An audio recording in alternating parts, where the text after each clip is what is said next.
बघू किती जाणार आहे आपले पैसे. तर वापरले तर 1च महिन्यातच रिझल्ट आला मला.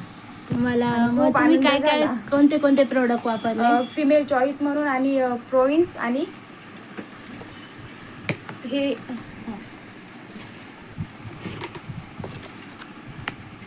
प्रोविन्स आहे का हे? हां, लायनर आहे ते रेग्युलर. हे रेग्युलर वापरलं मी.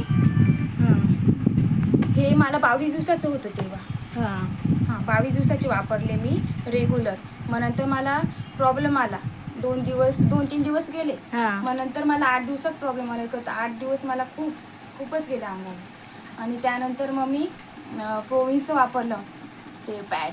मग त्यानंतर मला 1 महिन्यातच रिझल्ट आला. आणि तुम्ही आधी कोणत्या कोणत्या ट्रीटमेंट घेतल्या त्या? कुठे कुठे गेले मी होते? भरपूर डॉक्टरांकडे घेतलं. आधी मी सुमित देवरेकडे घेतली, ती 1 वर्ष घेतली. हां नंतर तुषार झांबरेकडे 1.5 वर्ष होती माझी. आणि- नंतर रिझल्ट आला. मग आम्ही थांबलो 1-2 महिने. मग नंतर वाहवळकरांनी सांगितलं, म्हणजे वाहवळकर डॉक्टर खूप छान आहे बुवा, चांगले आहे असं सांगितलं. मग तिथे गेलो आम्ही. तिथे 1.5 वर्ष घेतली.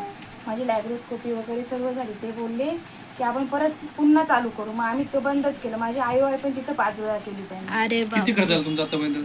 माझा आतापर्यंत 5-5.5 लाख रुपये खर्च आला अरे असेल बापरे. पूर्ण. आनंदी PR आज मुळे तुमचं चांगलं आणि राहतं. मला ह्या 31 रुपयामध्येच मला रिझल्ट रिझल्ट आला. ते 31 रुपयाचं पूर्ण वापरलं देखील नाही मी. 1च महिन्याचं वापरलं. अरे वा, आणि त्याच्यात मला रिझल्ट आला. Thank you madam. थँक्यू.